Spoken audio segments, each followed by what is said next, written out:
Matapos ang dinner reservation ng special guest na si Maggie, ang hotel staff, isa-isang ipinatawag ni Kuya. Natapos na ang unang araw ng inyong pamamahala sa PBB Hotel.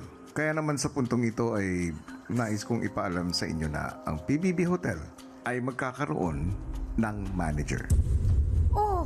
Kaya naman, sino mula sa iyong mga kasama ang nakikita mong qualified para sa posisyon na ito? Nakikitaan na din naman po namin siya, Kuya, ng mga qualities ng isang pagiging manager. Super organized namin kanina dahil sa kanya din, Kuya. Siya po yung parang tumayong manager po, Kuya. Lagi po siyang may ideas na, Kuya. Magaling naman po siya mag-manage. Pag may mga unexpected po na pangyayari, knows how to handle. Magaling po siya mag-take control of a situation. Alam niya po kung paano po papatakbuhin po ng maayos na maayos yung PBB Hotel po namin. Pagkatapos ng botohan, ang housemates tinipon ni Kuya para igawad ang promotion sa napiling hotel staff. Hotel guest Caprice at Lela, kumuha ng tig-isang envelope. Maya-maya pa ang hotel guests, inanunsyo na ang mga bagong hotel managers.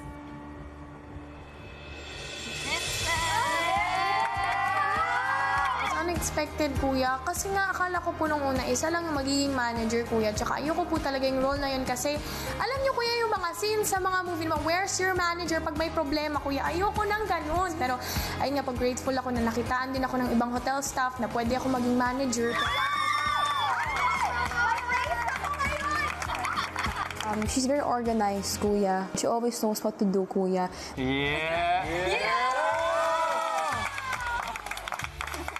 Naging masaya po ako na na-promote po ako bilang hotel manager. And of course, it comes with a lot of responsibilities po na handang-handa akong harapin, Kuya. Siya po yung nag-supervise po sa amin lahat po, Kuya. At ang pinipili ko po ay si Marco po, Kuya. Congratulations!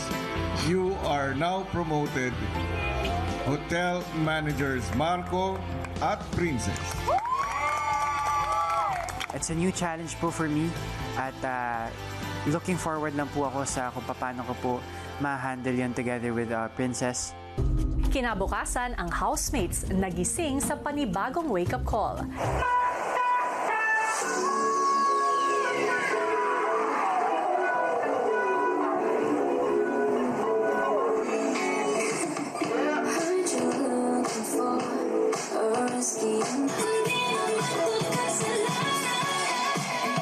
Pagising ko po, Kuya, naging good mood na po ako, Kuya. Na-enjoy ko po yung wake-up call today po, Kuya. Sobrang upbeat po ng music. Masarap po siyang sayawin, Kuya.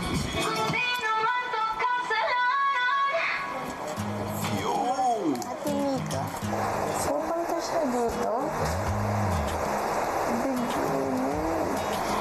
Sa hotel. Paglabas ng housemates sa kwarto, napansin nila agad ang pool. Oh, the pool is back! Whoa! Yo, the pool is so clean. Let's jump. Madumi po talaga yung pool, Kuya. Siyempre, Kuya, hindi po yun maganda. Kaya dapat siguro linisin po namin yung pool. Ang hotel managers may napansin sa reception area. Hindi, ito ata yung envelope ko gabi.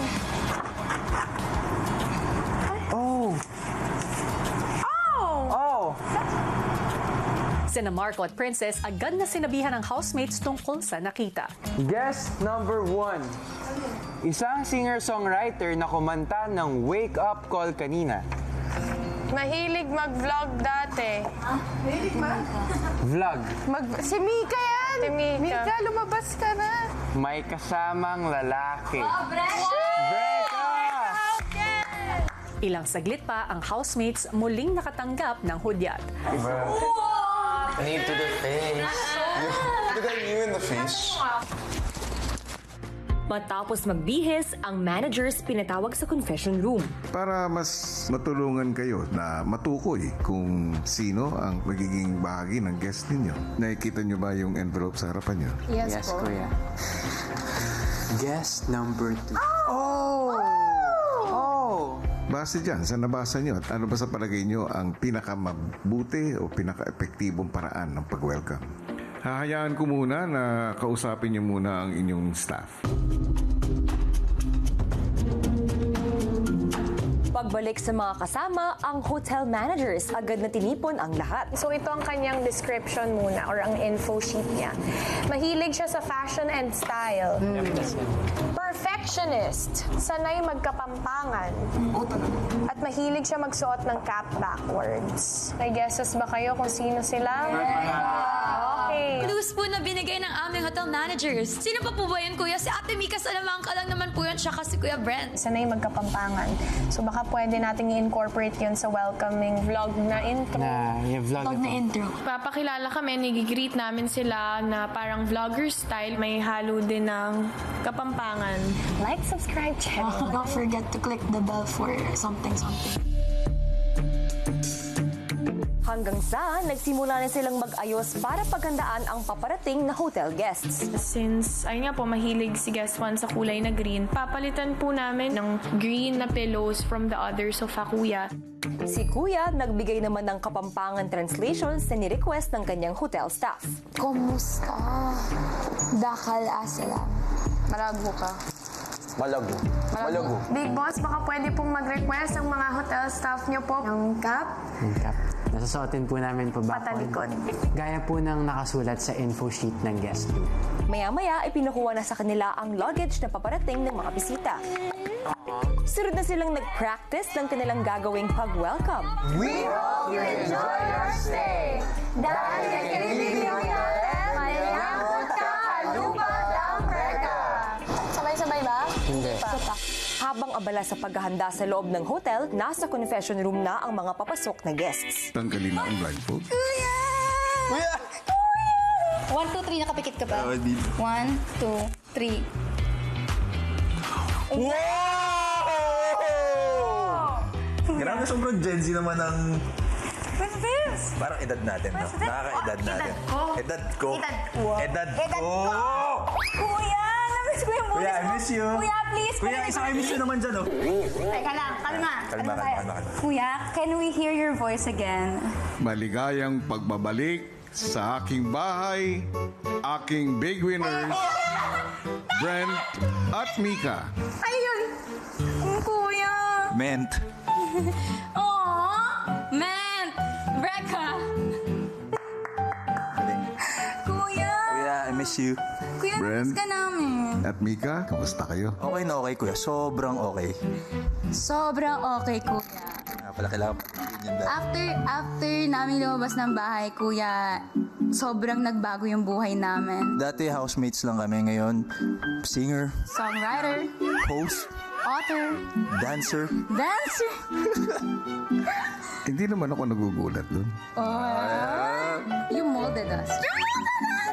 Kumaga, hinanda mo kami para sa mga haharapin namin sa labas. Hinanda mo kami para sa mga haharapin namin sa labas. Sinulit mo lang, eh. Nagkaroon po kami ng MMFF movie kasama si Meme Vice and Miss Nadine. Then, nagsushoot po kami para sa bagong teleserye which is The Secrets of Hotel 88. Kuya, may sarili na po kaming teleserye, kuya. Yung mga housemates mo, meron na. Dati task lang. Opo.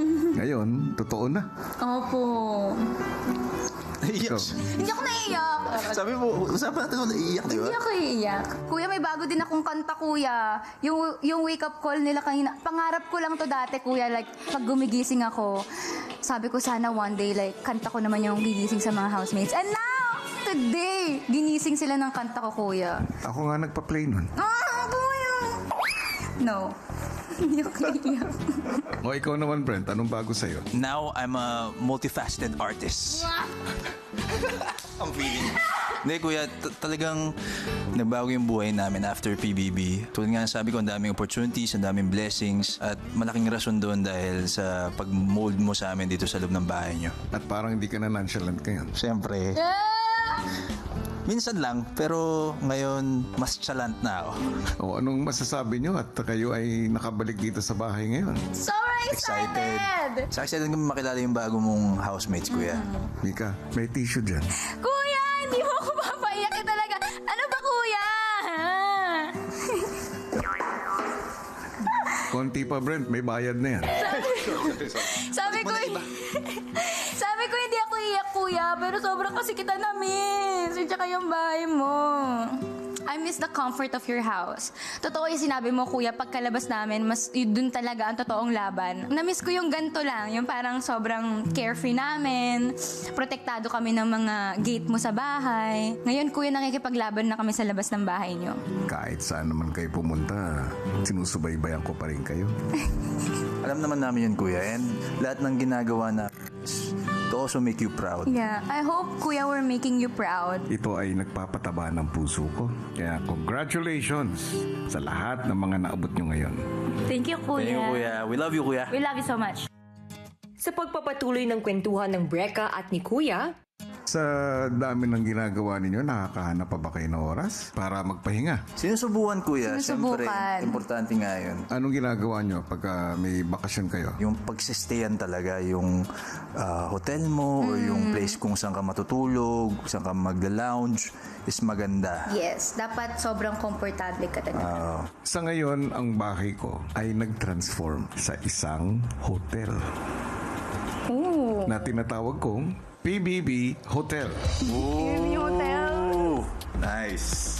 Hindi lang kayo basta lang magiging bisita dahil kayo ang bagong guests ng PBB Hotel. We're so excited, Yes, thank you. Brecca, enjoy the PBB Hotel experience. Yay! Thank you, kuya. I love you. pagpasok ni Brent at Mika sa PBB Hotel, Tama ba tong hotel na to?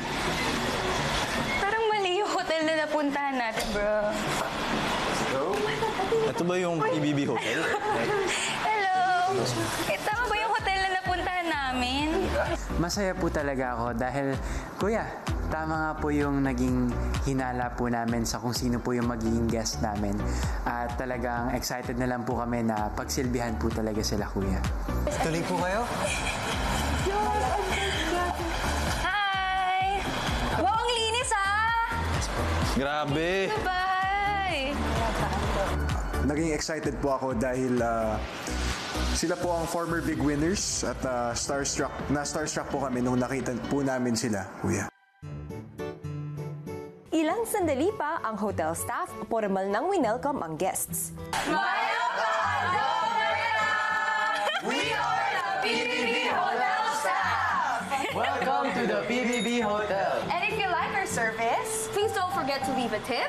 Comment down below. And ring the bell for assistance. We hope you enjoyed our stay. I love it. Sino mga Pampangan? May translation po kami. So pinag-aralan niyo yung Pampangan. Pagdating po nila, syempre, ginawa po namin yung pinractice po naming welcome remarks. Dito po kayo, mga guests. Dito po kayo. Gift tayo. Na-excite po agad ako, kuya. Kaibigan ko na po talaga, kuya, si Mika. It's so good to see her again. Tour! Yeah, sure. Sige po. Meron po kami ditong napakagandang artwork. Dahil sa part po na ito ay para po kayong nananalamin. Ang ganda nga, no? Oo nga!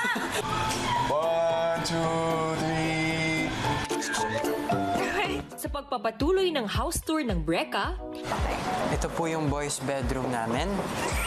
Na Oh! minake sure po. Oh, it's clean! Wow! Alam niyo bed ko to before. Sino nandito? Si Miguel. Yes. Sila po yung former big winners, kuya. So, na-excite po ako na makilala po sila, kuya. And malaman po yung journey nila dito. sunod na pinuntahan ng Brecca ang girls' bedroom. Wow! Wow! Sino dito? Caprice. Dito ako before. Ano ba ito? Wow! Ay, sorry. Ano bang pwede namin bisitahin dito sa PBB Hotel? Ano ba? Pwede ba kami lumabas? Wala pa kayo dito, entertainment, ganon. Meron. Ilang sandali pa ang hotel staff nag-perform para sa house guests. Bata ang Pinoy! Kayang-kaya mo, Pinoy!